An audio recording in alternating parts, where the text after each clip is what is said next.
Ben Wise here, and today I want to go over one of our benchmark fitness tests. This is our toes to bar rep max into a 4-time portion.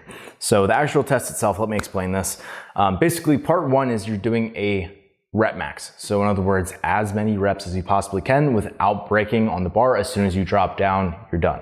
So realistically, for most people, it's just going to be like where you kind of get to the point where you're close to the bar, but you don't actually touch anymore, like your hips or your lats or whatever is failing, and that's going to force you to drop down. As soon as you drop down, so say you did 23 reps on your rep max and you drop down, a clock starts. So you immediately have to start a clock or you know, have your phone already filming so you can go back and determine what the time was.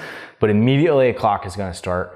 And you are immediately, again, you don't get any rest. You have to repeat that same amount that you did for your rep max for part two. So part two is seeing when you're already fatigued, like you obviously couldn't do another rep. That's the whole idea behind a rep max. You now have to be able to recover, and you have to do these small sets so you make it all the way back up. So again, if the example I gave, someone did 23 as the rep max, they drop down, a timer immediately starts, and they have to get back to 23. So again, it's 4 times for the second part. So maybe they do triples the whole way through, or triples until the last 2, and then they do 2.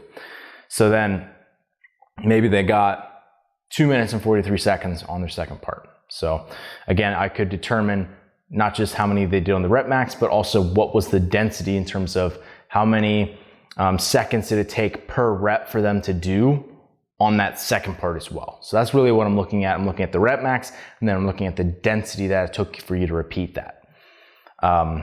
Yeah, I mean, I've seen people where it's like 3 seconds per rep on the second part, and I've also seen people where it's like 12 or 15 seconds rep, where they just like fall apart on the first time portion of this workout.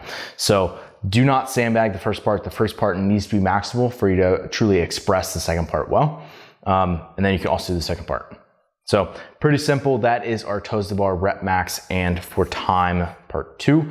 I might also prescribe this sometimes for a ring muscle up, where I'd have the person do a rep max and then directly into 30 for time, for example, or maybe repeating that rep max. Anyway, that is our toes to bar rep max and battery test.